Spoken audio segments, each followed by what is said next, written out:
saglit lang pala ikabit ito, boss. Oh. Ang matagal ito silat. Ah, isisilant pa.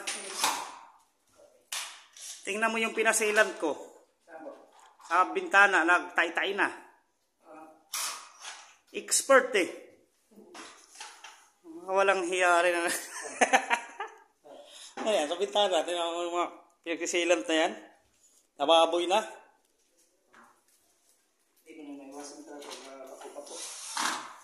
Pero, nasa totoo lang ayaw kung saan lang ganito. Kung hanggat maiwasan sana, iwasan. Pwede naman kasi maglagay ng tape kung sakali hindi expert talaga. Kaso, wala na. Nandyan na ang ano eh.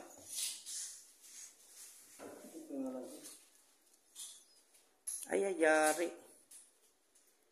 Ibig sabihin, ipinturahan ko na lang tong side na to. Ito. Oh, masilahan lang yan. Pinturahan ko na lang siguro. Hindi kaya ng skim coat yan. Malalaglag skim coat yan. Metal yan eh. Hindi pwede. Kung magmamasil yaman dyan, epoxy.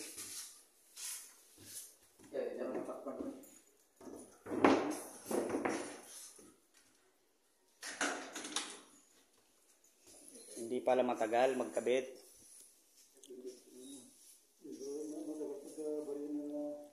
Hindi kasi talaga yan ang ano ko eh.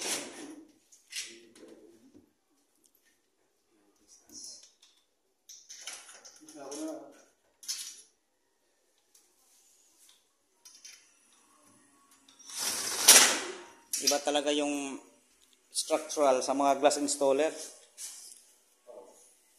Marunong ako mag-install pero ceiling. Ha?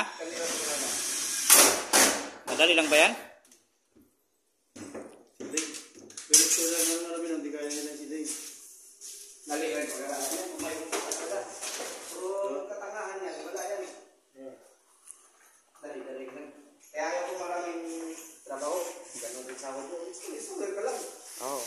Ayan, ano rin mo sa robot? Ako nga. Foreman na, trabahador pa. Hirap kasi pag ano eh. Pareho lang din naman sahod. Oo. Nadagdagan lang ang trabaho. Trabaho lang naman ng dagdag. Mabuti may ano kayo. Oh, yung screw. Mga rechargeable. Kaya kung wala man screw, may mga screw ako dyan.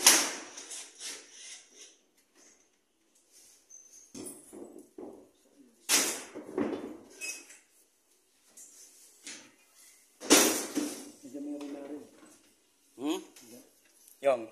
Oo.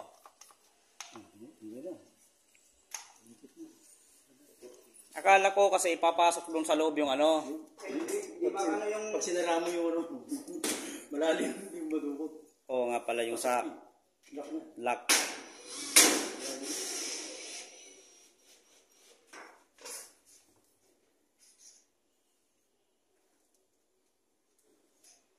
Kailangan pa tayo isang screw sa gitna.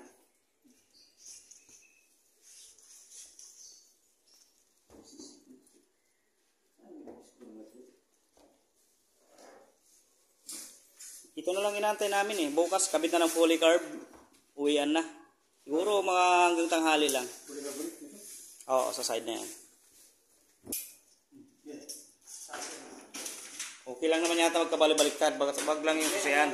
Yung susi. Yung susi niya nandito sa labas. Sa labas ba yung susi? Oo.